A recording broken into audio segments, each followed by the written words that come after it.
This kid's fire.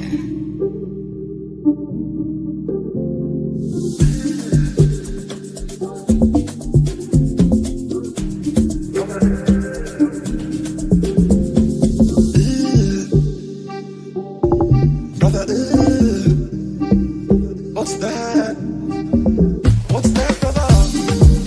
What's that? What's that, brother? Brother, what's that, brother? What's that? What's that, brother?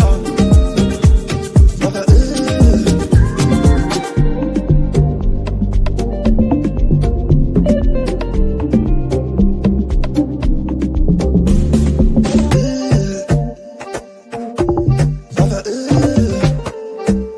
what's that? What's that, brother? What's that? What's that, brother?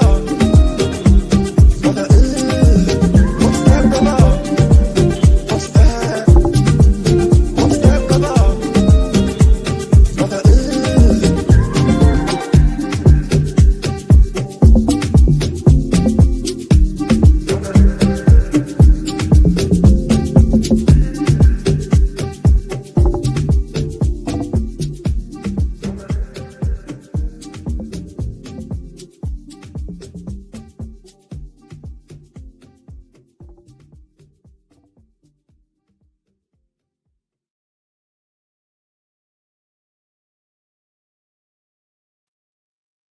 Yes, people, welcome back to another stream race episode of Elpins, where we speak about Manchester City, the good, the bad, the ugly, and everything else in between. Smash up the likes on the way in. Hopefully, you guys are all doing well. Yeah, I see a lot of love for Nobbins, and obviously couldn't make it yesterday due to emergency. The chat was very worried about you yesterday, bro. It was very worried. That's very sweet. Thank you, chat. Yeah, it wasn't the same on me on my own. But we got there, and Nobbins kindly rescheduled for today. But yeah, big up to you guys in the chat. Let's do some shout outs, man. Yeah, I feel like I've not done shout outs for a while. Big up to Annie, big up to you, big up to King Harlan, Sam's in the building, big up to Jack, Lawazi there, big up to Tom, Brub, Steve, big up to you, mate, big up to Itchy Goat, Amir, Easy's here as well, big up to Tone, Bear, Jess, CJRSA, big up to MLK, Kenny. Who else we got in here? Big up to Christian, Carlos, Modius, Serbil, Louise, Cheryl, Francesco, Dev Duck, Blue Moon, New York Sky Blue. Who else we got in here? Big up to Spinks, Christian, Cappy. Hopefully you guys are all doing well. Make sure you guys smash up the likes. Make sure you guys are subscribed to the channel as well if you're new. Big up to everyone live on the X platform as well. We are live there today. How are you doing, Bray? Have you recovered from the weekend? Yeah, it's a hard one, isn't it? Because I prepared myself emotionally, mentally, because I was quite confident that we were going to lose. Didn't think it was going to be in those circumstances. Arsenal were incredibly clinical. Didn't think it was going to be 5. I did think it was going to be a relatively easy defeat for City, though, just because I couldn't see how we were going to overwhelm them if they just basically turned up. So I was actually pleasantly surprised with our first half performance in particular. I thought it was fine. I thought it was actually a good first half performance, all things considered. It just sort of fell apart. As has been the case this season, it all just fell apart and unraveled fairly quickly. And there's at least 5 or 6 examples of that happening this season, isn't it? Why is that? Why is it? I didn't realize until about a week ago when someone either sent me a message on Twitter or tagged me in a post or in a message on it. I can't remember the way I found out, but someone showed me that our second halves are bad. Like, why is it that the first half you go, oh, it's not too bad, might not be great, but not too bad, and then the second half in so many of these games we just turn to absolute dross? I do think that a lot of it is mental. I don't think it's a coincidence that at the first bit of adversity, all of a sudden the opposition team is now, quote, up for it, or whatever the term is. They are able to physically overwhelm us. I think it's now also got to the point where in the past, our players would be able to react to it positively and go, right, chill out, calm down. We are winners at the end of the day. We're not vulnerable. We know how good we are. I now think it's the opposite. And these players are very smart. I think they know how vulnerable they are. So, for example, the best example for me is that Feyenoord capitulation. One goal goes in, and now the whole team is nervous. Even though it's 3-1, the whole team now turns nervous because they've seen this scene before, and they know how poor they are when they are faced with a level of and degree of adversity. And I think that repetition is now playing on their minds. The fact that it's happened against Feyenoord, the fact that it happened against Brentford, the fact that it happened against PSG. I think that it now happened against Arsenal. If you're 2-1 down, and was it around the 70th minute when Arsenal scored the second goal? If you're 2-1 down, there's 20 minutes left in the game. There's plenty of football to play. You don't need to panic. In my view, they were doing absolutely fine when the difference was 1 goal at 1-0. So the circumstances shouldn't change. But I think it's just got to the point where they're in their own heads right now. So again, whenever a little thing happens, a little stumble, where it's like normally in the past it would have been, okay, that's a shame, but we move on, we move with it. It crumbles. Like it didn't actually happen in the first half, but it should have happened in the first half because that's the first mistake, whether you want to blame Stones, Akanji combination therein, whoever, there was an error happened leading to a goal. And like 5-10 minutes later, another error happened, which should have led to another goal. Like we should have been 2-0 down. That Ortega pass out from the back to Kova, which just clearly wasn't on. So that should have been 2-0 there.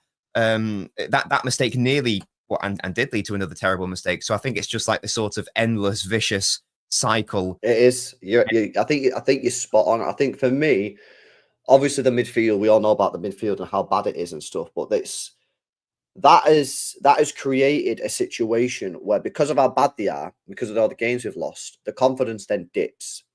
When the confidence then dips, they start losing even more, and then they start making mistakes, stupid mistakes that we've not seen this team do a lot of over last years, and now they're doing 2, 3, 4 of these huge errors in a single game.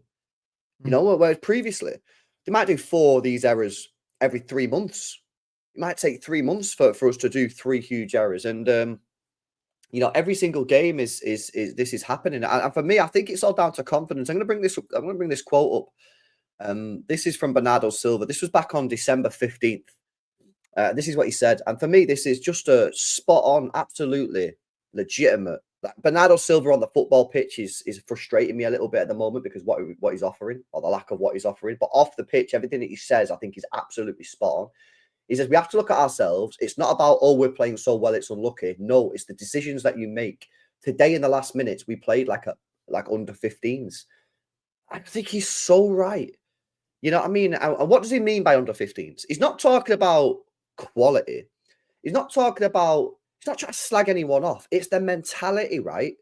Yeah, it's, when you used to play football as a kid, right? Everyone just basically used to chase after the ball, right? You know what I mean? They would do. You didn't really develop those sort of tactical I'm not going to go for the ball. I'm going to wait. Everyone just used to chase the ball. And, teams were naive, right? When you were a kid, right? Because you don't have that tactical sort of side instilled into your game. And that's what we do. We're making such easy mistakes. And we're not settled. Yeah, our game management is absolutely horrendous. But I put it all down to a lack of confidence. The problem is you're not going to be able to get that confidence back until you probably go on a bit of a winning streak and you need to beat a couple of big teams. Now, beating Chelsea and beating Bruges, they're not the best teams in the world, but that gave us a little bit of a platform. Unfortunately, we failed to take that against Arsenal. I mean, in fact, we got absolutely battered. We're probably in a worse position now, confidence-wise, than we were before those games. So, yeah, it's about. So the question is, well, how do you fix it? You've got to go back to basics. You've got to go back to basics, yeah? If a player's got the ball on the edge of the box and you don't feel confident with it or you're under pressure, get rid of it, yeah? Akanji, smack the ball up the pitch. Yeah, Foden, you've just scored a goal. You 1-0 at Emirates, yeah? There's 30 minutes to go. Don't try and play a risky pass on the edge of your box. Hoof it. Get rid of it. We've got to go back to basics. We've got to go a bit old school, yeah? We've got a 6'3", 6'4" guy up top, yeah, in Erling Haaland. Use him.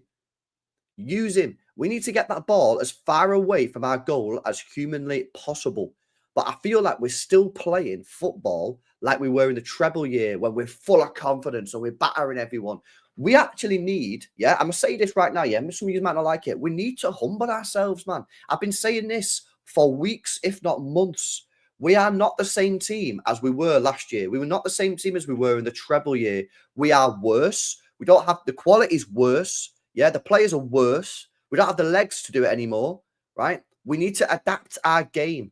Yeah, we need to adapt our game. So when Akanji gets the ball on the edge of the box and he's in a treble year, he's full of confidence, he's full of life. Yeah, take it down, take the player on because you've got the confidence. None of the players have the confidence anymore. Get rid of it, man. You know, and I think as well, you've got to start fighting more in that midfield. Now, part of it, they can't do it because they can't get close enough to the opposition to fight.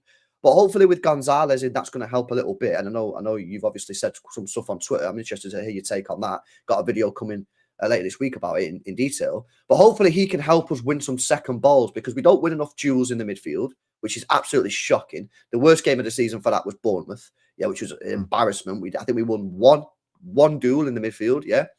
We've got to go back to basics, right? We've got to recognise that we're not very good this year. We're not terrible in this because we're fourth, right? Or fifth, whatever it is, right? We're not absolutely dog shit, but we're not good enough to be playing the same way that we have been doing for the last couple of years. And the way to get out of that is recognise, we spoke about this yesterday with the transfers, yeah, with our mistakes over the first way you get out of this situation is, first of all, recognise what's going wrong, yeah? Second of all, accept it. And then third of all, put a plan in place to solve it. And that, for me, is changing the style a little bit until we get these new players in until the summer. But hopefully Gonzalez can come in and help us a little bit. But yeah, so I waffle a bit there, bro, but what are you saying? Am I wrong? Am I right? A little bit? That's good waffle. Good waffle. Yeah. No, totally agree. Yeah. It's now. I think I'm not happy that it's at this point, but what I'm trying to say is that it's good that we all now appreciate. I think nearly every single City fan now appreciate. I mean, you and I have been saying it since basically day one. That this goes beyond. Just take that player out, just make that little tweak, because we've seen that it doesn't really matter what combination you do, unless the opposition is really bad or sets up exactly how we want to set up, like Forest and Chelsea did, then we will struggle against them. It doesn't matter if you just take out Rico Lewis or just take out Walker or whatever. Any combination still has the same issues. Even, wonderful, world-class, in my view, players like Kevin De Bruyne and Haaland are underperforming to their high standards. So if your absolute elite best players, who are clearly world-class, have been the best in the world for a number of years now, if they are underperforming, then obviously everyone is going to be underperforming. It's not a simple problem, therefore it's not a simple solution. And it's now this domino effect where one issue impacts another, leads to another, and now it leads to a situation where I feel like even if we did have like tactics absolutely spot on, one little bit of adversity and now all of a sudden that goes out of the window. And that's not acceptable, because again, even just because, again, let's take the first goal, because we should have been 2-0 down at halftime. Whoever you want to blame for the goal, just because, let's say Akanji, because I feel like he's probably more to blame, just because Akanji makes an error, that is then no excuse to be in a situation where you should be 2-0 down. Like, there's no excuse for Ortega to then try to play a hopeless ball into Kovacic. And because Foden makes that error for the second goal doesn't mean that it's then acceptable for the defense to fall apart for Skelly. And it doesn't mean it's acceptable for the substitutes coming on, impacting nothing, and we still concede twice. It's clearly beyond our player, 2 players, even 3 players. It's every single player who's being impacted here. So when people say, And when people were saying, "Oh, just take Walker out the side," because that's the best example because he was our worst player, and of course, City will play better without him. But he played no part in the Feyenoord 3-all. That's the point, isn't it? Even the worst player, not having to go here, but that's the extreme example. Even the worst player out of the side, and the exact same issues are still there. So it's really useless to try to play a scapegoats game of this player, that player, this player, that player, because the best players are not playing to how we want them to play. It is impossible for this squad to succeed as is because the platforming for success is simply not there. It can't be there unless Rodri somehow is back on the pitch tomorrow, or, and I think you mentioned it there, and maybe it's time to segue to this, we sign a player who can address those midfield concerns. And thankfully, on the last day of the transfer window... The last day of the last minute, bro. Tranquilo. We made it. Crazy. Just before we move on to the new signing Gonzalez and maybe what he can help us to do, I think this is a really good comment here, right? About from Guru Players, yeah.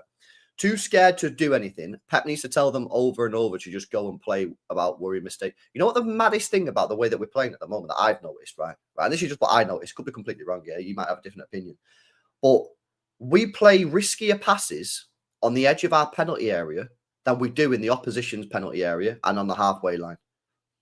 Right? When we get the ball in the midfield, yeah, and there are passes forward, they do not take the option. They do not take that pass because they'd rather go backwards and keep the ball. And I say this all the time. And once you see it once and you see it, you acknowledge it, you see it every 2 minutes on the pitch. It's ridiculous, right?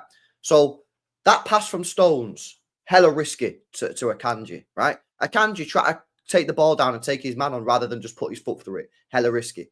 That pass from Ortega to Kovacic, hella risky. Yeah. Then you see players like Kovacic on the ball, maybe just behind the halfway line, and he's got a pass that has to be really accurate and hit with a decent pace on it. Otherwise, it's not going to get there. But if he gets it, he can get that ball through to Foden in a space. But because it's slightly risky, he'll turn around and give it backwards. Bernardo does the same. There's that clip gone viral on Twitter about where he could play Marmouche. Do you know what I mean? And he decides not to. He decides to pass it out wide. Yeah, and you see this so many times in the game. And what does this come back down to again? Confidence.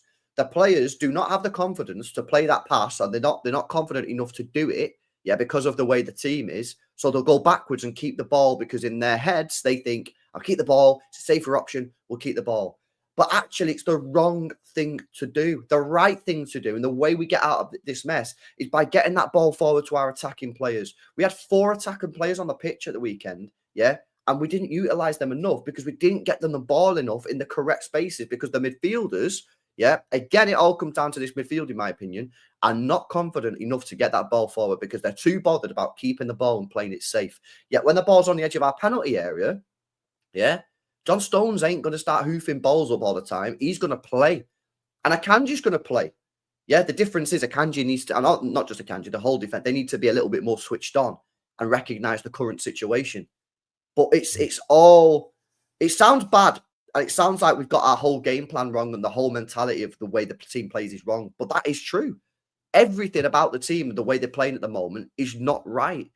And it's all because of confidence. And this is where the new signing comes in. We need this signing to come in. And honestly, we need him to hit the ground running. I'm not looking for him to be this miracle savior. I need him to improve our midfield from what it currently is, which I'm pretty certain he will do because it's that bad. I need him to play forward passes.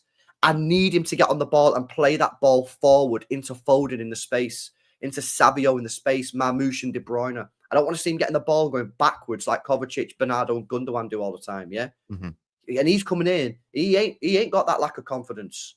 Yeah, he just got a 50 million pound move to the champions. He needs to be coming in there and taking us forward. There's 2 ways this signing will go.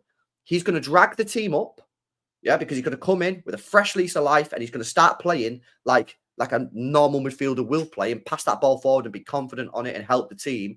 Or the team will drag him down to the current levels. And that is the truth.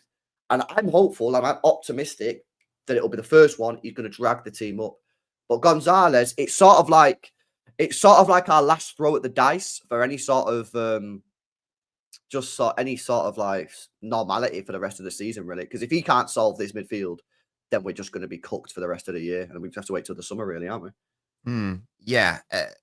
The important thing to say is that Nico is a very good footballer. He's a lot better than I thought he was. He's not on his own going to solve all the problems at City, because no midfielder can. Like even last season when we won the title, there were still glaring concerns for me in our midfield. But he is definitely going to help for sure. I think that for me, certainly in the short term, and you've already touched on it, the biggest thing that he's going to help with is acting as that bridge between the deeper midfielders and the offensive midfielders and the attackers generally. You know, as you say, if you've got Foden, Haaland, Marmoush, Savio, De Bruyne, Doku, whatever combination they're in, you're like four out of 5 of those players that I've just listed there, you shouldn't be having any attacking concerns, because all of them are very good attackers. Clearly, like we know this, that they are all extremely quality footballers in their own right, never mind when they're all together. So if you got a combination of those players on the pitch and you're still looking lackluster in attack, or at least when you have the ball, then that tells me that the problem doesn't lie with the individual attackers. It lies with, because again, these players haven't gone from, if we're doing the extreme example, and let's say, just for argument's sake, they're all playing like shit this season. I don't agree with that, but let's say that's the starting point. They weren't that last season and the season before and the season before. So have they all of a sudden overnight forgotten how to play football? Unlikely. Is it more that the point you brought up, that they simply aren't receiving the ball in dangerous enough areas?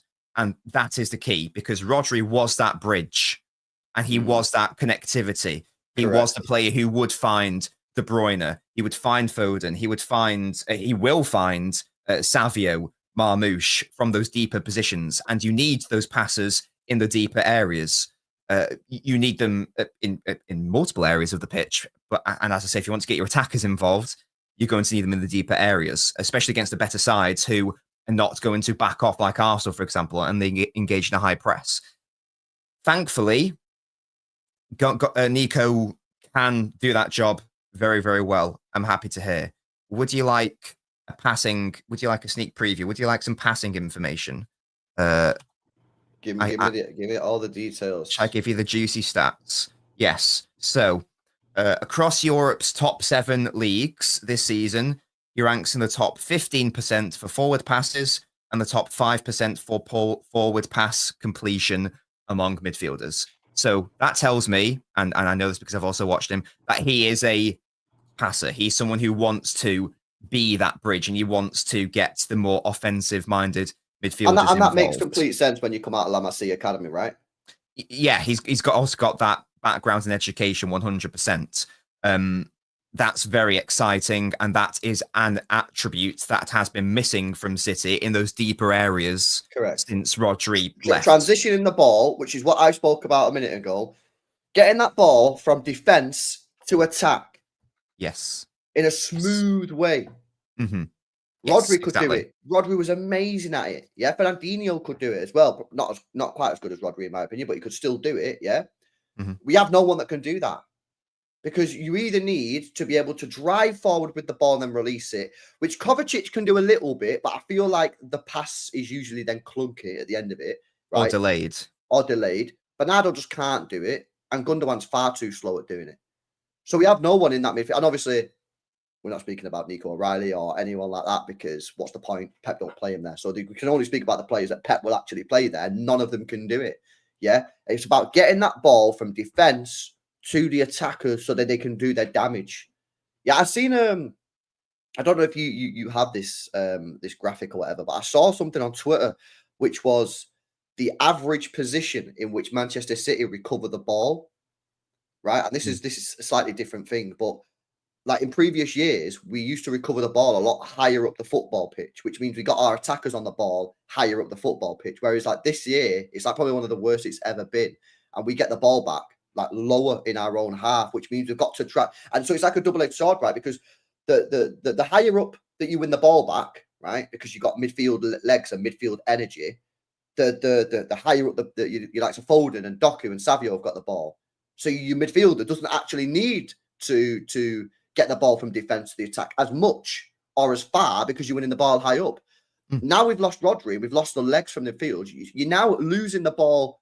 You're now not winning the ball high up enough anymore. Yes. Right, which means you've got further to do it. And because you've lost that player, which is why that's happened in the first place, you've then not got the player to be able to get the ball up to the attackers in the first place. So it's like, it's really, really bad. So, I mean, this is not new news. I mean, everybody knows this. Everyone knows that the midfield is the crux of the problem. And yeah, there are errors. Our defenders, we need to improve our defense, blah, blah, blah. We could do with a bit more G&A from our wingers and etc. But ultimately, the crux of the issue is that midfielder. And Gonzalez, he'll definitely be able to solve that, getting the ball forward in finding Foden in the pockets, getting the ball to Savio, Doku, Marmoush in better positions.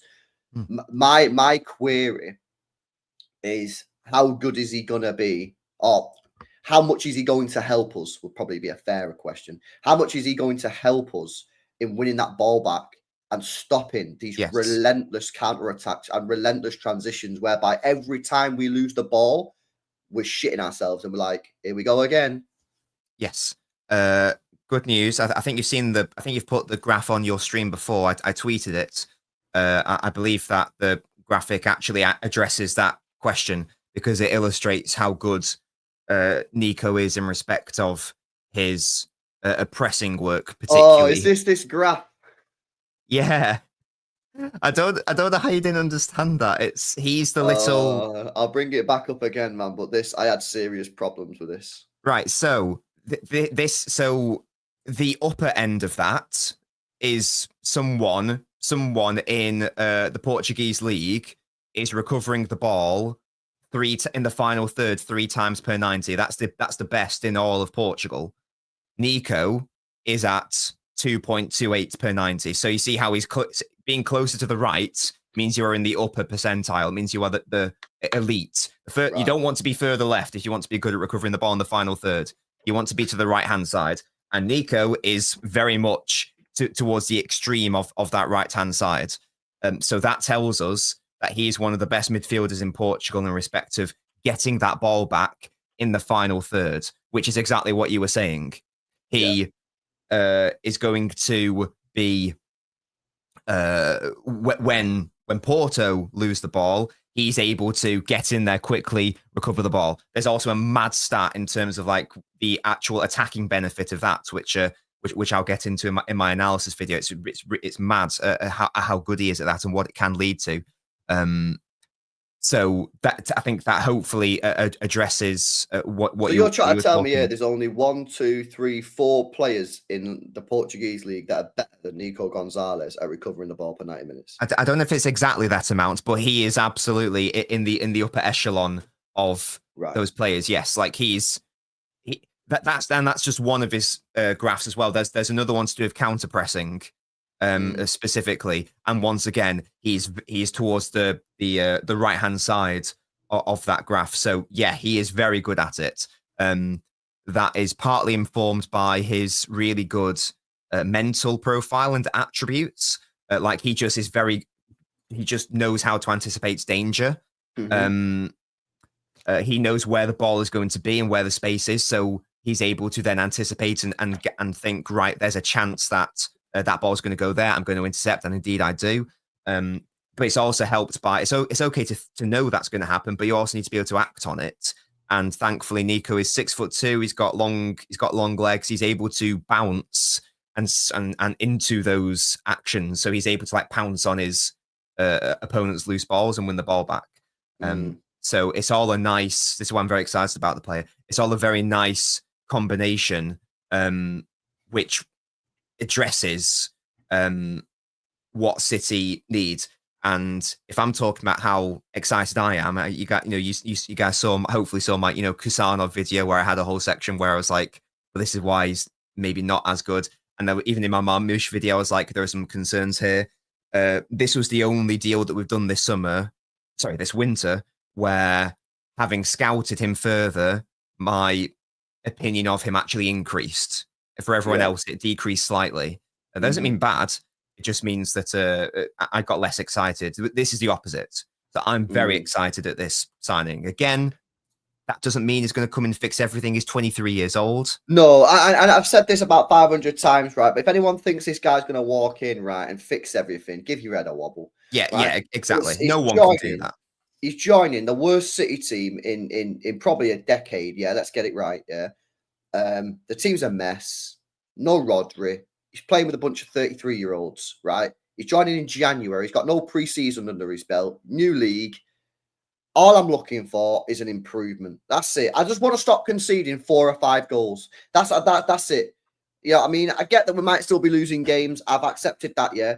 But I just want to stop conceding 4 or 5 goals a game, you know what I mean, against these big teams. So there are, unfortunately, Benno, there are, you know what it's like, mate. Yeah, you know what it's like. There are people out there who think like this. I'll come to the chats in a second, guys, yeah, but this is a big up American City. I've seen this on Twitter. He's done a massive thread with it as well. This is obviously slightly different in terms of this is on the ball. But again, you know, he's looking quite in a decent like range. I mean, look at I mean, he's look at Vinny Jr. there in the top right. Wow. That's unreal. But like again, he's in a nice sort of spot there, isn't he? With that's the sort of region where you want to be sort of looking at players. So that's carries with take-ons per 90, carries with direct shot involvement per 90. You know, if you look at his numbers this year, I think he's on about 13, 14 goal involvements in all competitions this season, which for a midfielder playing at what? You know, where did we sign him from? Betis, was it? Or Sociedad? Where do we get this guy from? Porto. Fucking Porto, yeah, my bad. Yeah. For a guy who's playing on that team, I think that's pretty decent numbers. You know, we're only halfway through the season. To put them numbers out, I think is quite good. And this is something that I've been asking for as well, because whilst at the moment our immediate need is the defensive side of the game, yeah, like making tackles, interceptions and that, yeah, we do need to buy players who can get some goals and assists in this team. You know, that's why I'm really happy with the signing of Marmoush, because he can score, he can assist. Obviously, Savio and Doku are starting to improve that, but we need a midfield. If you remember back when Gundogan was in his prime for Manchester City in that midfield, he used to chip in with some big goals, important goals. We don't really have that anymore. You know, Kovacic has done all right. Yeah, he's got like 5 goals this year, but you know that's also a fluke because Kovacic never scores goals, right? That's a fluke. Bernardo never scores or assists. So I think this signing has the potential to be really good. You know, looking at the comps, looking at what people are saying, reading about him. I think for me, listening to what Barcelona fans are saying, the fact that they're pretty gutted that we've got him, they never wanted him to leave, they wanted him back. I've seen Porto fans as well, very gutted that he's left. You know, this is the sort of stuff I want to be reading. It certainly has potential. Yeah, I'm going to give it time and see what happens, even though we don't really have time because of the fixtures this month. But overall, it is a good signing. Yes, question marks as to why it took us to the last minute of the transfer window to announce it when it was a release clause, but it's done. And now we just have to back it and see how he gets on. But I am optimistic with this, bro. Yeah, you mentioned goals there. He scored 5 league goals for Porto this season, 3 of them from set pieces, and we need to be a bigger threat at set pieces. Well, other than Ake and John Stones, we are who are always out injured.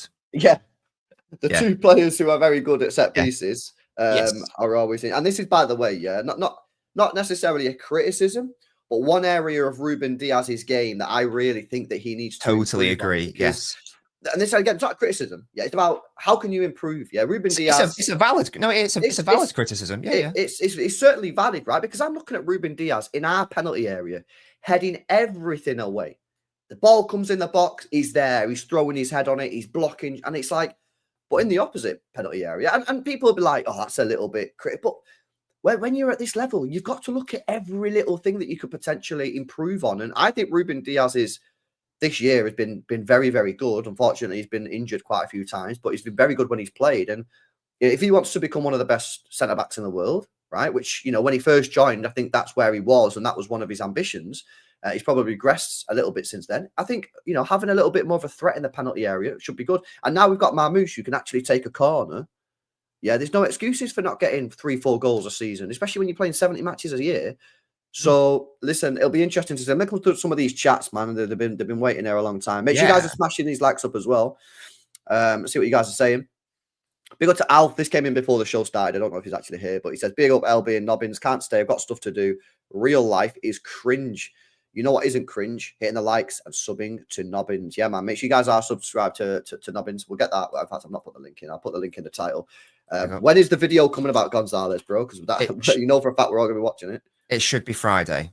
Should be Friday. Okay, cool. We'll be yes, there. I've finalized my script. I'll be recording the video today and doing like the bulk editing, finer detail editing on Thursday, and then it should be finally produced on the Friday.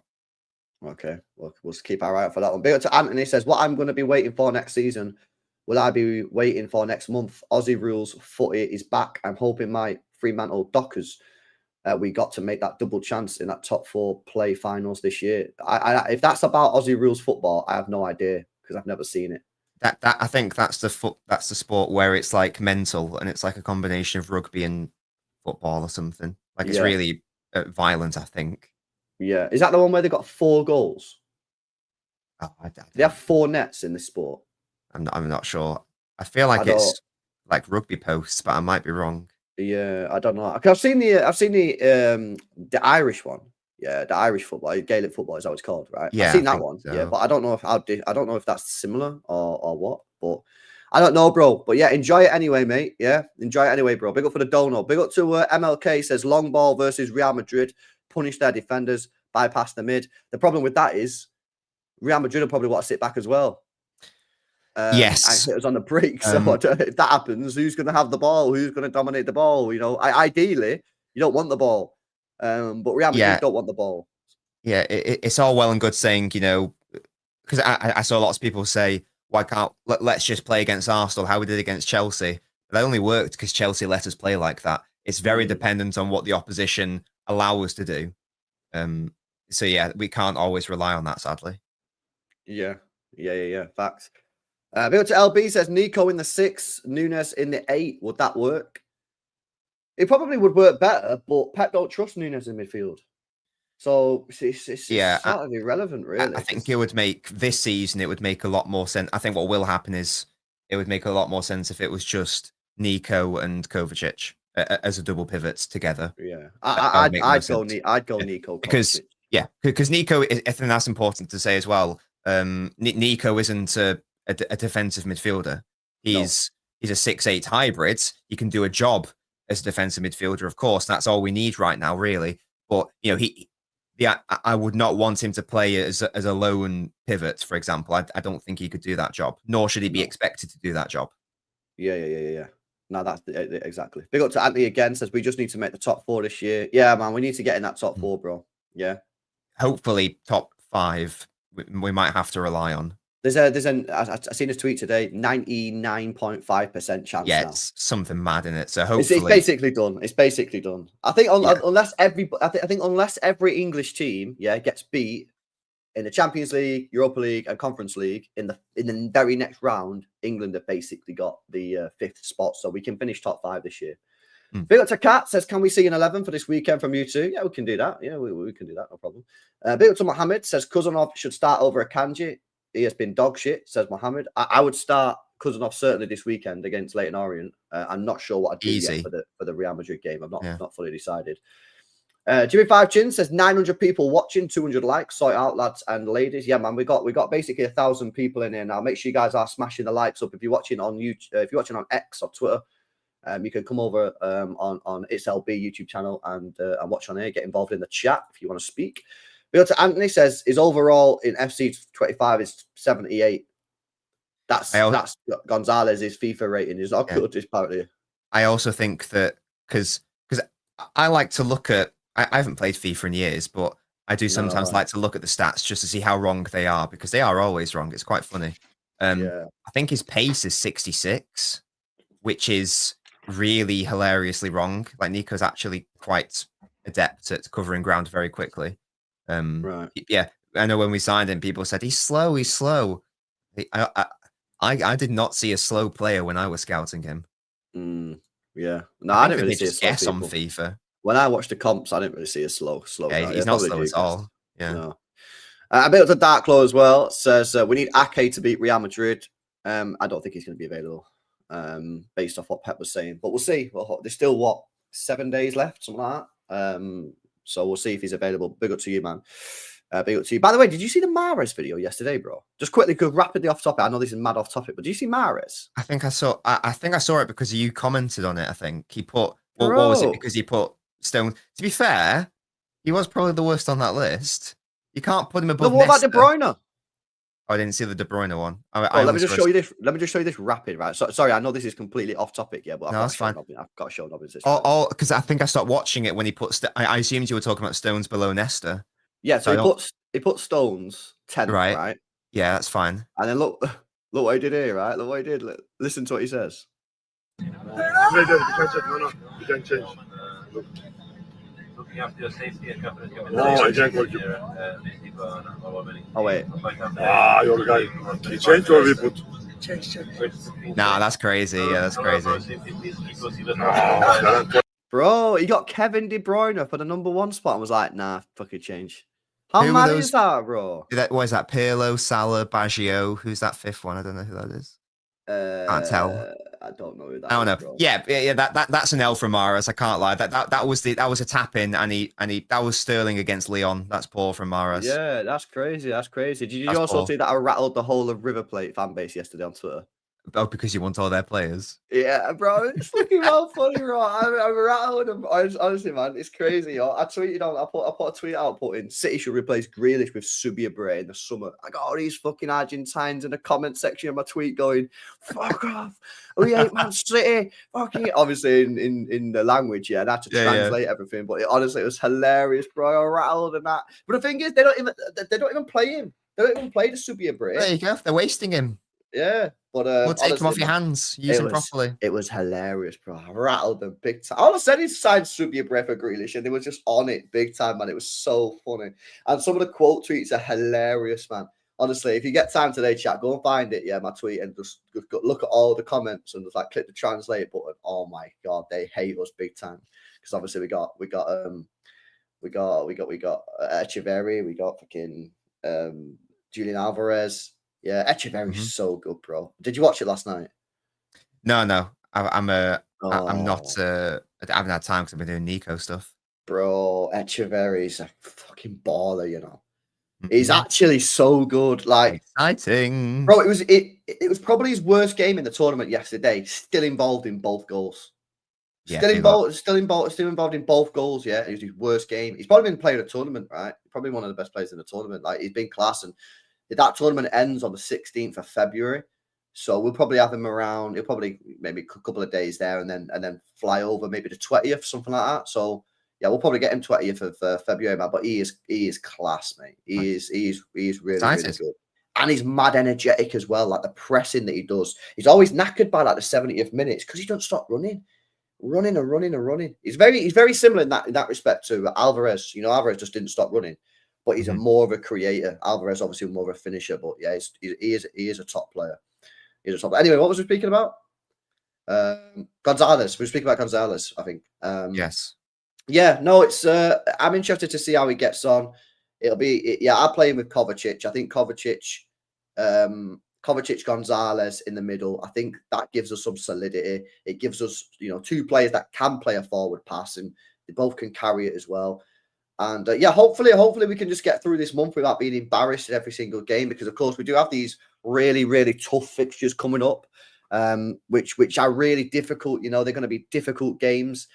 But if we can just get through a couple of them, take a few points here or there, because if we're being honest, yeah, obviously when it comes to the league form, it's just about getting Champions League now, isn't it? Unfortunately, that is where we're at. So, the truth is we don't need to win them all, because you don't need to do that when you're going for top four. But we do need to pick up maybe 1 or 2 wins, a couple of points here and there, we don't want to fall off completely for the final 9 games. The final 9 games, there are a lot of winnable games in there. Yeah, we play Villa, but the rest of them are winnable football matches.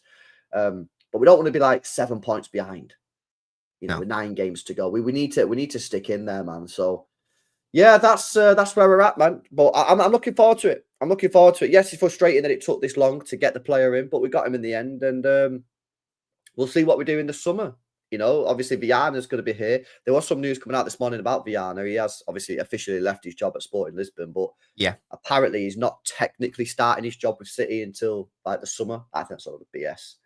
Yeah, well, wasn't there also a story which said like every signing that's been joining has had contact with Viana. So he's, I think Viana's basically. It's like one of those where I can't remember the exact signing, but was it like Pep signed a player for City whilst he was at Bayern? I can't remember who it was. It was one of his. It was a really early one. It might have been like Stones or I can't remember exactly what it was.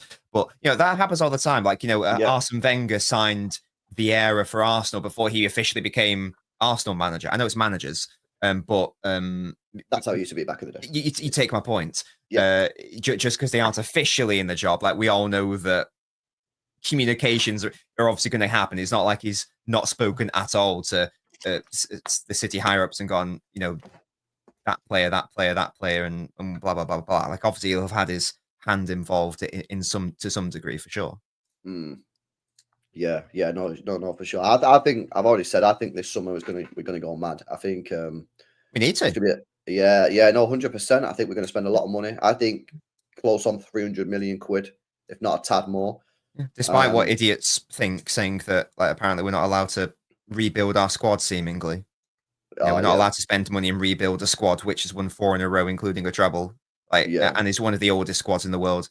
Apparently, I don't know. You've got to you've got to coach a Gundogan to have legs. Seemingly, that's like what ridiculous. The conclusion is from these simpletons. No.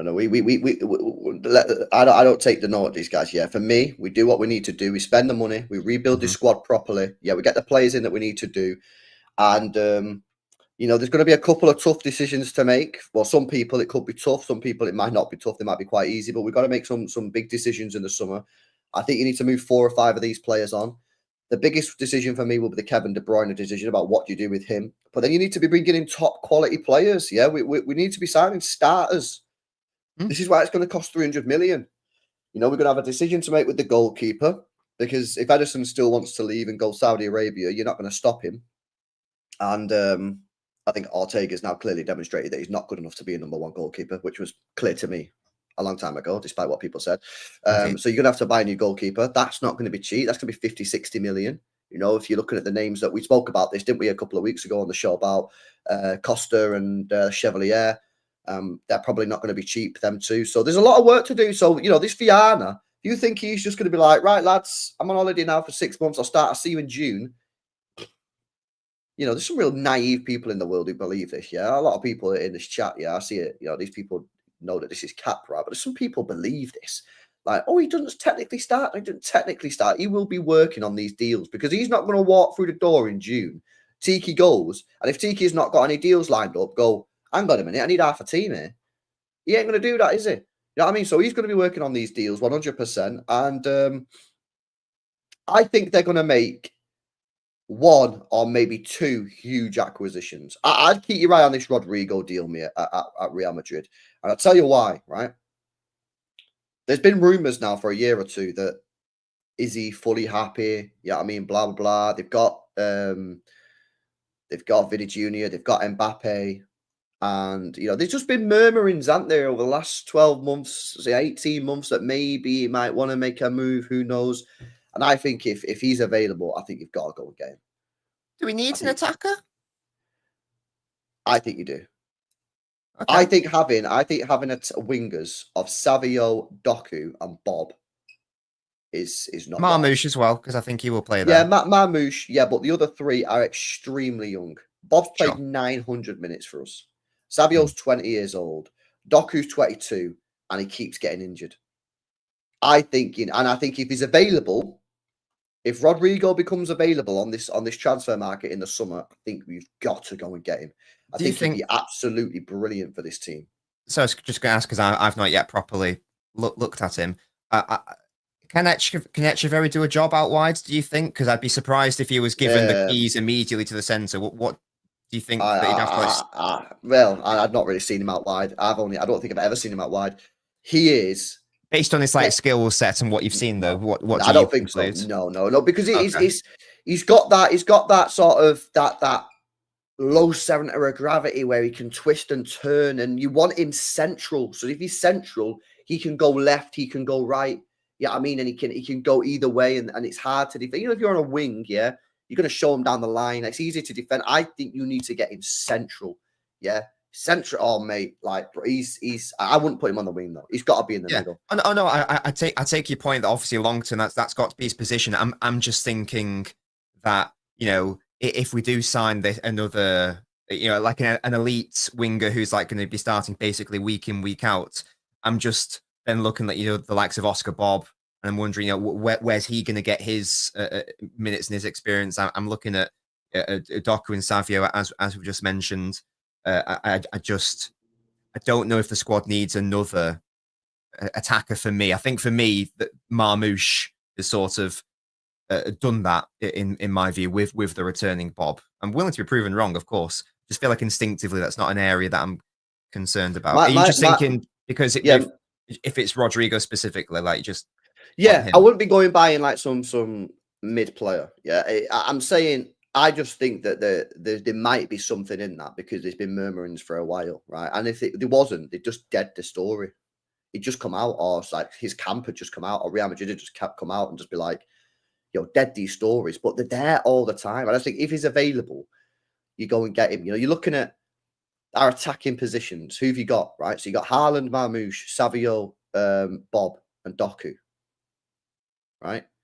Like as your natural ones, obviously, you got Foden as your central position. I just don't think that's enough, especially given the fact that Bob's played 900 minutes. There's a lot of pressure on Bob, but he has only played 900 minutes.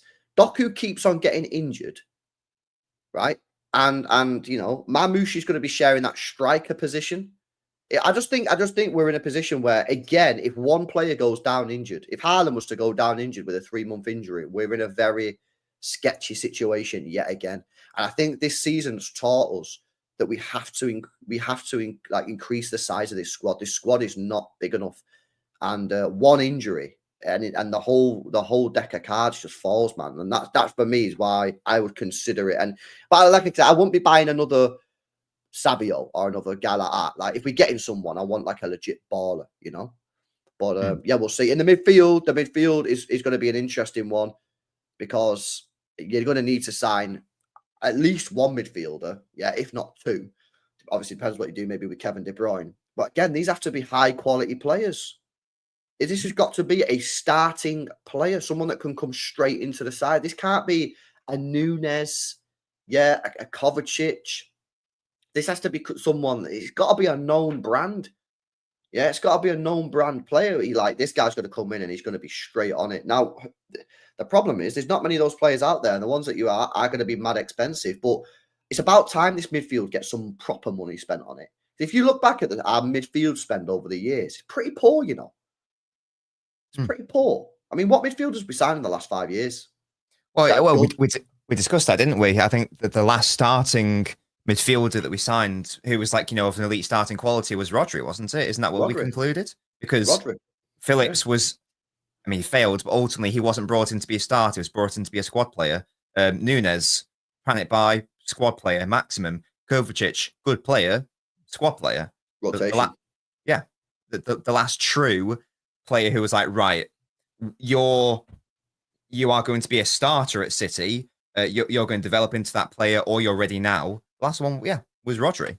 So in terms of a central midfielder, so excluding defense midfielders, actual central midfielders, who even would it be? Who was it? What type of profile do we need now that we've signed Gonzalez? I think you need another creator. I really do. I think our midfield lacks so much creativity. I think you've got to go and get another creative player. I think it depends a lot on what happens in the summer. I think there's a world where we need two. I think we if De Bruyne leaves, we definitely need a creative midfielder, 100%. Because if you lose De Bruyne, you need to try to recreate it somewhere. You can't just lose the best. You can't replace him, but you can't lose the best creative passer in the objectively, statistically. Only Messi is a better creative passer than Kevin De Bruyne in modern football history. You can't lose that player and then just not do anything. So you can't replace him, but you got to do something. So him, and even if De Bruyne stays, I still think we need another central midfielder because I think that we can't have an all-rounder. Yeah, an all-rounder. What I've been saying on my streams recently is I want two midfielders in the summer. If Kevin De Bruyne leaves, and I think he'll probably leave. I think you need I think you need to sign one that's mainly a creative player. Yeah. And then I think you need a bit of an all-rounder, someone who can just, keep things ticking over, Maybe like a Kovacic, but like a younger version, or a Gundogan, but a younger version type thing. Like someone that can do a bit of everything, get you a few goals, create a few chances, help out a bit defensively. Yeah, they don't have to be like spectacular, but like they need to be solid at pretty much everything and just, keep things ticking over. A generalist, yeah, for sure. We need, generalist. I totally agree. We need a specialist passing creator, and we need a generalist, more all round midfielder. I totally agree. Maybe Nico O'Reilly could be that all rounder. I would adore that to be the case. I've no idea whether, because he's turning 20 next month, I think, isn't he? I've no idea if we're going to take that risk. Will like Pep and the board be happy with that? I don't know. They've got to, otherwise, what was the point in not selling at Chelsea? Well, yeah. Well, as a concept, I would really like that to be the case. But yeah, a lot depends on what happens. If because I don't know what the situation is with like Gundogan's 1-year extension. I think I remember reading somewhere that it's automatically triggered soon. No. I comment. Is that not true? No, it is true. But if Gundogan's not an idiot, yeah, right, and I think he's a very respectable man. I think if you just sit Gundogan down and say, "Listen, mate, yeah, have an intervention. This love you and that, big up to you, yeah, but you got to move on at the end of the year." I don't think he's going to go, "Well, sorry, lads, I've got a contract." Yeah, I'd like to think that that's correct. Yeah, for sure. He ain't going to do that. So you just say that to him, and I think he'll go Turkey for 1 or 2 years. He'll retire and become a coach. I don't think he's. I'd love that. Wait, maybe he is. I don't think he's interested in Saudi. I've not seen anything about that. Yeah, I think from what I've heard of and what the quotes I've read, I think he'd rather go Turkey, do a year or two in Turkey, call it a day, become a coach at Manchester City. I think that's his destiny. Yeah, that'll be lovely. And but then you can't keep him, man. People try to tell me, "Oh, just keep him, bro." No, there's no. He's 35 in October, man. Oh yeah, but bro, he can do a job for the last 10 minutes. Get someone else who can do a better job than that, man. Why are we accepting this all the time, man? Yeah, he is not good enough for us anymore. Yeah, love the guy. He's not good enough for us anymore.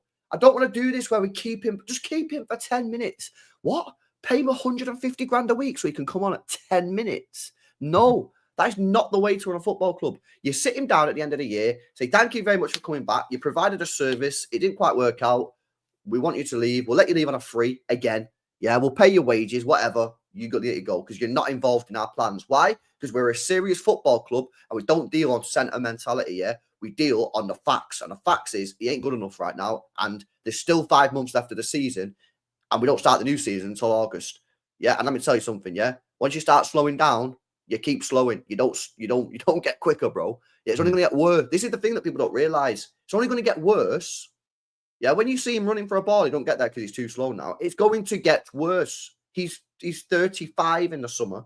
Yeah, well, in October. So you just let him go, and there you go. I don't hate him. He's one of my favorite players. So that's just. You can be a squad player. Why can't Nico O'Reilly be a squad player? Indeed. Who can actually move? What are we doing here, man? Yeah? 10 minutes. I'll just keep him for 10 minutes. What? Yeah. What? It doesn't make sense. And then it depends on like what's happening with Kovacic. Like, are we looking to upgrade him? It depends what happens with Mateus Nunes. Are we going to keep him as like a Delph option and be like a utility player? Or are we like cutting our losses? I'd let him leave. Yeah, I think it depends. For me, it depends on how he performs from now to the end of the season. If he gets more game time at right back, if he can develop and be competent there, then I think it's a harmless option. But at the same time, if there's an option where you can get an upgrade, then that's got to be the first port. I don't see the point in keeping him because we're going to be buying a new right back in the summer, and if we don't, that's ridiculous. Yeah, you're going to keep Akanji. For me, he's a better right back than Nunes. Yeah. Yes. And you still have Rico Lewis. Everyone's just stopped talking about Rico Lewis. Well, he's either got to go back to right back ahead of Nunes, or he's got to be sold unless you're going to convert him to a midfielder. But we just spoke about the fact we're going to be buying 2 or 3 midfielders. We've already got one. We might be buying 2 more. So where does his future lie? Yeah. The fact is, Nunes is Nunez has failed at this football club because we bought him as a midfielder. Pep don't trust him there. He then played as a left winger, did quite well, but let's just get it right. The only reason he was playing there in the first place is because all our wingers were either A, injured, or B, trash or out of form.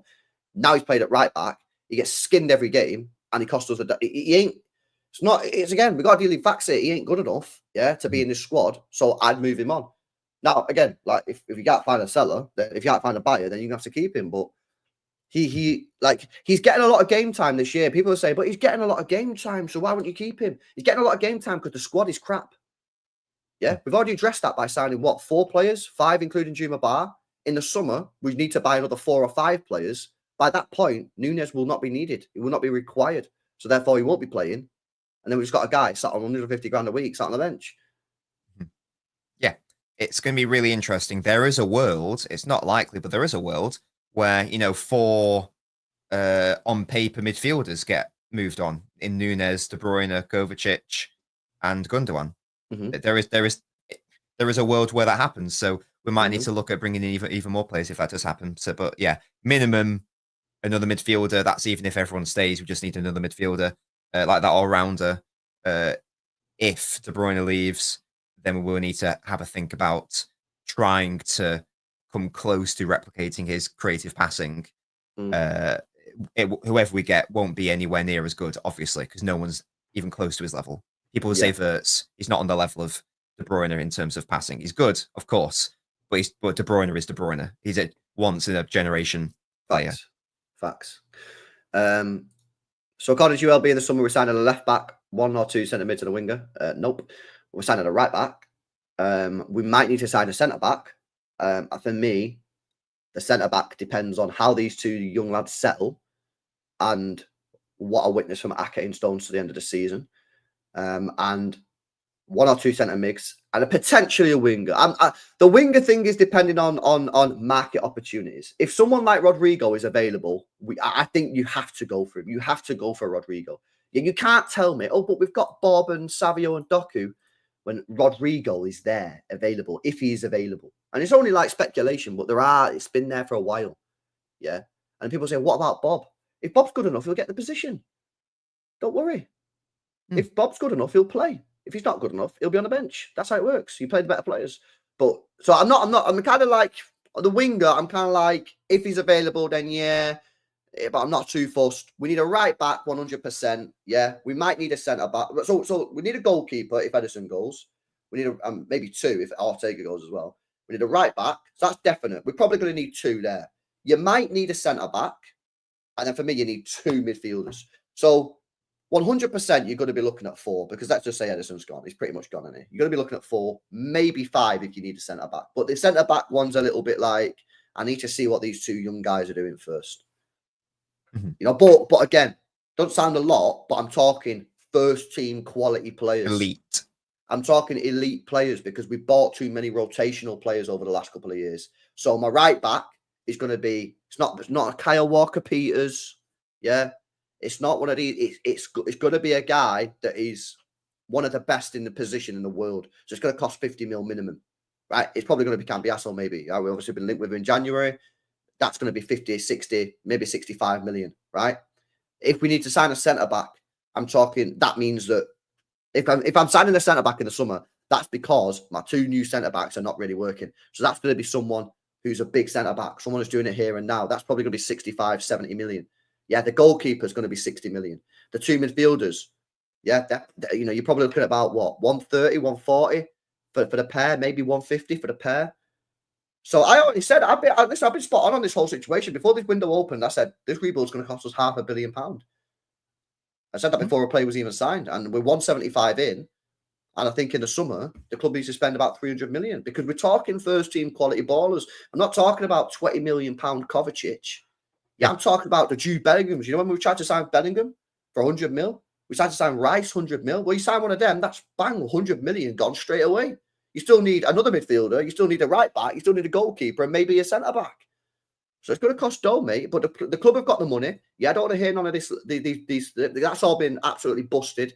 Yeah, we've told many, many times that, we don't have the money, PSR issues. Well, we just spent £175 million and we spent £80 million on three centre backs that no one had ever heard of. Let's be real. So we've got the money. The money is available, and we need to keep spending the money. You know, we've made the second highest player trading profit out of any club in the world in the last 6 years. It's time to start spending it because, quite frankly, the way that we've managed this squad since the treble year has been appalling. Yeah, you Oh, still but we learn from won, those. we won the league last year. Yeah, we did because Foden, Rodri, and Kevin De Bruyne were absolutely exceptional. Yeah. Rodri's now got an ACL. Kevin De Bruyne's another year older, and Foden's obviously been dipping in and out of form. So the three players that basically carried us to the title last year, and I don't think that's like an outrageous statement. All three of them are either not available or not performing to the levels they were last year. Hence the massive drop. So yeah, it's about we need to get our chest out, man. You know what I mean? I've been saying this, yeah. City are at the best, and City win things when the rival fans are moaning about Pep. Oh, he's spending money again. They're moaning about City. Oil club, spend their way out of trouble. When they start saying stuff like that, I know my team's doing the right thing. Because that means we're rattling them, and that means we're doing the right thing and we're running this football club in the right way. Unfortunately, the last 2 years, I've not really heard much of that. I've not heard many rival fans talk about our spending or about how we're an oil club or about that because we've not spent any money. We spent 20 million quid in the summer. That's it. And in fact, that money was spent basically in February because it was a pre-agreed deal. Now, and this is the price. This is the price. We're trash. Now we're starting to spend money again. Like rival fans will get rattled next year, providing they carry on this in the summer. We'll win things again. It's not rocket science, man. To win things, you got to spend money. It's always been like that, and it always will be like that. You know what I mean? And anyone that says otherwise is probably saying that because they know their club ain't doing what's required, and rather than addressing that problem, they'd rather just point the finger at Manchester City, and that's the truth.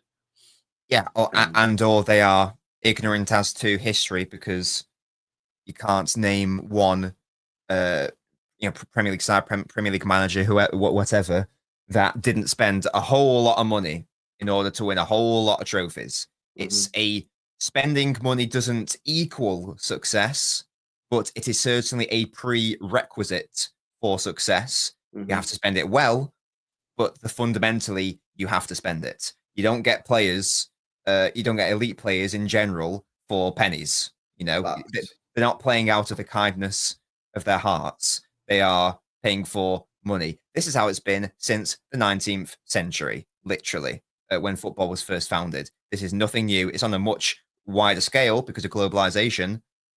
But the idea that it's like wrong or bad or people using, like baby playground terms like checkbook manager as a dig when literally every successful manager in the Premier League is a quote checkbook manager by definition. It's therefore a pointless thing to say. Sustained success. Yeah, you can maybe fluke something one time, but if you want sustained success, you have to spend money. Yeah, you can fluke a league title. You can do what Leicester did. Yeah, you can win a league title. If you want sustained success, you need to spend money, and that's the truth. Yeah, that's the truth. Again, it's just the reality. And even Leicester, look, it wasn't to the same spending of the teams around them, but even they spent, in relative terms, spent a fair wad of money in that period leading to that squad. No, they had some great deals, and again, it wasn't to the level of the spending, but certainly like when they're in the championship, for example, like I think they were nearly getting done for FFP because they were spending too much money. So yeah, it's just the way football works. It's the way it always will work. And as you say, it's just a childish coping mechanism that jealous, I can only assume jealous rival fans use because, as you say, they know that their club can do it, but they want to hide behind the smokescreen of they can't, or it's somehow City's fault. They don't want to look in their own back garden and see what the problems are there. Correct. Like, it's just because you've got weeds in your back garden, just because I've bought weed killer and I don't have weeds in my back garden, that's not my problem. You could have bought the weed killer, Sunshine. It's at B&Q. Go get it. It's not my problem. Yeah, I'm not going to share my weed killer. It's mine. Go get your own. It's there, available. You know what I mean? Yeah. So yeah, that's my. So football spending isn't. So I've used weed killing as an allegory for the Premier League trophy quest. It's an interesting one. It certainly is, man. Smash these likes up, people, if you've not done so already, man. Let's make sure you're smashing the likes up. We got 1.2k people in the building. Big up Never a Foul for the raid. Let's get these likes of 500 guys. Come on, man. We're 70 people away. 70 people, 1.2k people in the building. We just need 70 people. Make sure you guys are sub. Make sure you guys are sub to Nobbins as well in the title. Video coming out on Gonzalez on Friday. Big up to Toby, says we only get to register 3 new signings for the Champions League. Oh, it's going to be Rice dropped in it. I think it's pretty obvious. Vita Hayes will be dropped. Everyone else will be in. Yeah, so it would be Nico, Marmoush, Sarnov. Yeah, facts. Yeah, it's not to be. I don't think there's any discussion now. Big up Toby. Big up LB says we bear Arsenal. We bear Arsenal to Vita Hayes. Oh, we beat Arsenal to Vita Hayes. They can hold that, says LB. They can, but let's see if he's any good first, bro. But we did beat them. Apparently, they really wanted him. Echeverry's nickname is El Diablito, which means the little devil. Yeah, I know that, man. That's a bit of a shame his name's that, but it is what it is. Big up to Massum, says Nico O'Reilly is the next Paul Pogba, says Massum. What? Banned and hooked.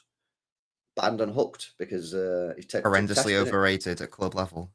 Guy was TRT munching, you know what I mean? It is what it is. The guy who wanted the gains, bro, in the gym, innit? You know what I mean? I seen him there bench pressing heavy weights. Yeah, I thought, a bit sus that, bro. Crazy. Pretty heavy, bro. Sweating out test. Sweating out test. Yeah, sweating out test. Mad. We need a proper specialist 6. We ain't getting a specialist 6. I don't agree with that opening gambit. Yeah, we're not getting a proper 6, bro, because if we get proper 6, they ain't ever going to play, bro. And then they'll come in and then they'll struggle because they're not fit and they're not match sharp. So then when they play, it's not looking good. Yeah, how old is Rodri? I feel like that's something that you need to explore. Right, yeah. So I think we are a number of years away from properly contemplating that. Like at least... I think three or 4 years away. Yeah, I was going to say at least 3 until we need to properly think about, right, we need to think about like a turnover at points and periods. Now we can... we need to rest Rodri a little bit more. Obviously, still being having the team and whatnot. Yeah.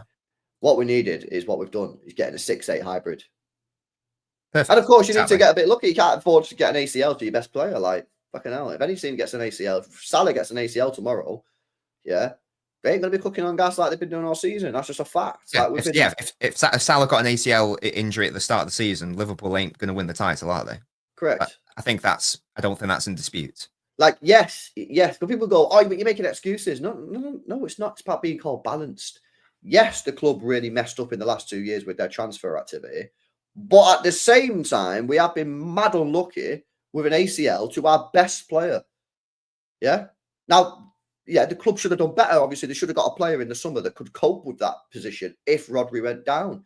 But you've got to accept that is mad. I don't know why you keep on asking this. No. I don't know why you keep on asking this question. Bill Toby says Echeverry gets dropped. Yeah, Echeverry gets dropped. I keep forgetting that he's even in the squad, bro, to be honest with you. But we might get knocked out before he even comes to City, right? Isn't it late Feb? He said for Echeverry. Yeah, he'll probably be there with City on the 20th. Yeah, when's our second leg against Madrid? Isn't it before then? The first leg's on the 11th. Oh, so it might be. He might get to witness us get smacked up at the bird about. Who knows? Yeah, so there's a world where he might not even be able to play a minute of football, even if we did register him. Yeah. I'm big up to Cat as well. It says registration deadline for the Champions League was the 2nd. No, it wasn't. It was the 6th. It's tomorrow. Yeah, that sounds like I'm detecting Cap. It's Cap, bro. Yeah, I'll Google it now. UCL squad rotation deadline. Oh, it is the 3rd, but it's midnight. I thought it said the 6th. No, it is the 3rd, but it's midnight. All clubs have to register their Champions League squads by midnight on Tuesday the 3rd. So it's registered, so it's fine. Chill. I'm sure he said it the 6th. So yeah, but it's fine, Pat. It's fine. It's fine. People are saying it is tomorrow. I thought it was tomorrow. I thought it was the 6th, but I've just Googled it and it says Champions League website, Tuesday the 3rd. Maybe I'm sure we'll be. I'm sure he's fine. Yeah, I'm sure he's fine. Yeah, it does say here, Champions League website, it is the 3rd, even though I thought it was the 6th, but it says midnight, which should be fine. Oh, wait. Can the clubs change their squads? If they get through the league phase ahead of the knockout phase, the clubs can register 3 new players by midnight on the 6th of February. Sorted. So we're fine. We are fine. Posh. Yeah, there you go. Anyway, big up to you guys. Smash up the likes. Anything coming up on your channel today, bro? Are you just going to work hard getting this video edited? Yeah, not today in terms of like uploads, but I am working hard in the background to get this video complete. Nico Gonzalez analysis video, hopefully coming out on Friday at the latest. It's going to be a good video. If you watch my Kusanov video, if you've watched my Marmouche video, it will be in that vein. So if you would like to learn more about him, I've alluded to him in this show. Obviously, can't go over everything. I have written around 2,000 words on him. Then you can 2,000 words. Yeah, I can't go into, it's like four sheets of A4. I can't go into all of it. But if you would like to learn more about him and why I'm so excited, then stay tuned to be on Nobbins' channel.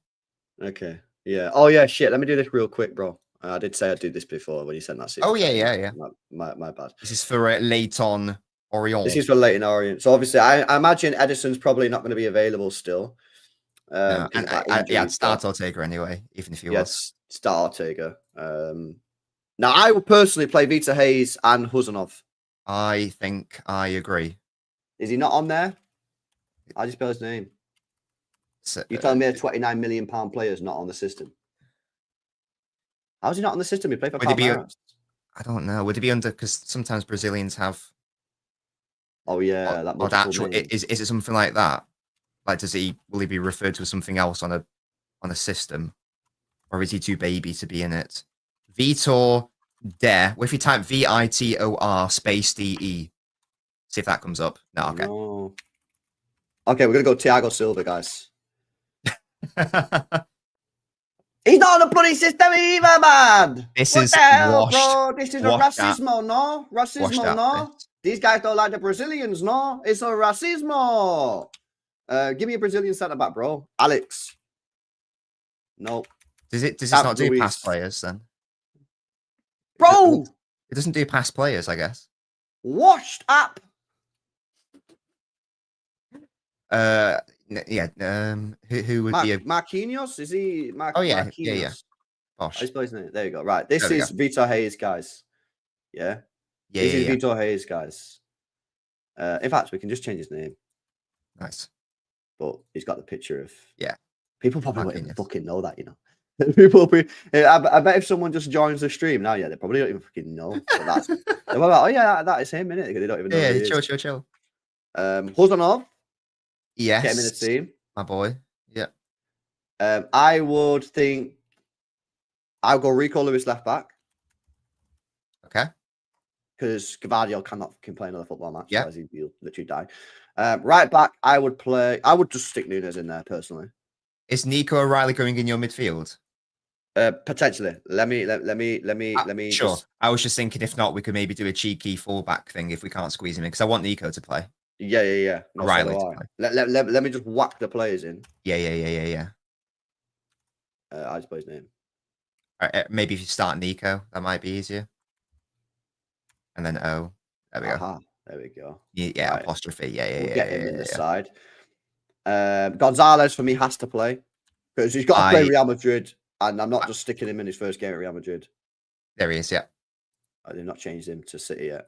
Okay, Nico. Cool. Yeah. I'd have Marmouche as a striker. Do you reckon? Yeah, I would. I would rest Haaland.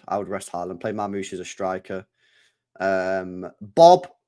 I was quite surprised Bob wasn't on the bench, which tells me maybe he won't play this game. Maybe he won't start. But that's a shame.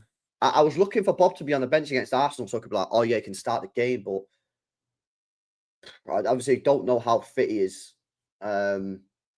He's definitely got a feature for me off the bench or whether he starts. But I think the fact that he didn't even make the bench against Arsenal probably tells me that he's not quite ready to start the game. So I'm going to leave him out. Somewhere. Yeah, we could whack McAtee. Let's whack him here on the wing for now. We can obviously move the players around and redo it. Yeah. Grealish. Do you start Grealish? Doku's not fit, and I don't think you start Savio. Yeah, I think give Grealish a go. Yes, I agree. This absolutely stinks, by the way. Zero chemistry. Right. I'm not being funny. What are Leighton Orient in the Championship? Be careful what you're saying because I got cancelled once. That's fine. Leighton Orient. They are in with League One. They're sixth though, bro. They're sixth in League One. But they're in League One, so they are what, the 50-something best team in England? Yes. 50th, is it? If they're sixth, that sounds about right. 20 plus 24, is it? And then six. Yep. So they're the 50th best team in England. I think it's fine to not play our strongest sides, in my view. Okay. So Who's this guy? I'm not concerned. Who do we have left who needs minutes? I don't want Foden to play. I don't really want De Bruyne to play. No, I don't want De Bruyne to play. Obviously not Haaland. I feel like we're missing someone obvious. Yeah, I feel like we might be missing someone here. Chat, who are we missing here? Is it just Bob and we play McAtee deeper if he's available? Gundogan. Fucking hell, man. I'm not playing be. Gundogan, mate. I'm not playing. Nah, I refuse. Is there another baby we can play? Well, there's players in the academy. You got Makeda, who's class, but he's only 16, but he's class. Mokasa is 17 and he's tearing up trees. Unless he plays Marmouche in the attacking role and plays Mabama up top. We played quite well against Salford at home. I guess that could work. If it was me, I'd throw Mokasa in there. But he ain't going to do that. No. I think that given the injuries and whatnot, I think that probably works. Ideally, you'd have Bob on the right and then McAtee could play ahead of Nico and Nico. Bob. Try to be optimistic and do that. What, play Bob? Yeah. So if you put McAtee in the 10... We can. I just don't know. Just for vibes. I think he would have... Should be optimistic. We can be optimistic. I just feel that if that was going to happen, I feel like he would have probably been on the bench against Arsenal. No, I agree. I'm just thinking vibes. I'm sure though that should get a win. I mean, come on, guys, what are we doing here? It will. That wins. That beats the 50th best side in England. Yes. You'd like to think so. Yes. You'd like to think that 100 million, 60 million. Two academy players there. 50 million. 30 million, 30 million, 50 million free. So there's about 400 million, and then plus the academy players, something like that, 350, 400 million. Yeah. Plus academy players. There's a lot of money there. Can you beat Leighton Orient, guys? Is it away? It is, unfortunately, away. It is, isn't it? Yes. Yeah, it's good enough. Definitely. I'm sure it won't be this. I'm sure that we'll see at least one more experienced player, maybe. I agree. Because you probably basically you want to play players who either need the minutes now in order to get integrated into the side, such as Nico Gonzalez, or you want to be playing players who are not going to start against Real Madrid. Yes. So I don't want to see Haaland, Foden, De Bruyne, Savio. I don't want to see Savio. Marmouche is the only one that you've got to kind of play. Yes, I agree. But it wouldn't surprise me if he didn't play against Real Madrid. Yeah, and I think it's fine for him to start because he's a new signing. I want to get him up to speed with playing for City, so I'm fine with that. Yeah, that people talk about that McFarlane, but I doubt he's going to play. No. I doubt he's going to play. No, that's a good team. Yeah, that's a good team. It's good enough. It's fine. Probably won't be that. As I say, there'll probably be at least one more experienced player in there. Yeah, I think that's a two in experience. I think he'll probably will play. It would surprise me if he played maybe a Kevin De Bruyne or Foden from the rip, because he knows that this is our last chance really at a trophy, isn't it? Like when you deep it, we need to take this seriously because it's our last chance. But yeah, anyway, there we go. Big up to you guys in the chat. Hope you enjoyed that. What day is it? Wednesday. We'll be back tomorrow. I'm sure there's some stuff going on. Oh yeah, we got the show. We got the title race show, of which only one person on the panel is involved. So make sure you join me on that one. That's usually a 12 o'clock midday kickoff. We got a match tonight. Newcastle versus Arsenal watch along on the second channel. More LB. Can Arsenal overturn a 2-goal deficit to get to Wembley? Or will Newcastle be getting to Wembley for another final? They're second in 3 years. Of course, they lost the last one against United. Can they get there again this time? They've got a 2-goal head start. Apparently, Joe Linton's out. That's a bit of a blow for them, man. But surely they've got to be doing that, man. We will be there. Hate along. Bruno is back, I believe. He missed the first leg. Yeah, Bruno's back, but Joe Linton's now out. So it's a bit of a swap. So yeah, we'll see it, man. We'll see it. Anyway, guys, smash the likes. Make sure you guys are subscribed. Subscribe to Nobbins. Link in the title. He's got a brilliant video coming this Friday on Nico Gonzalez. You do not want to miss it. I will catch you guys in the next one. Peace out.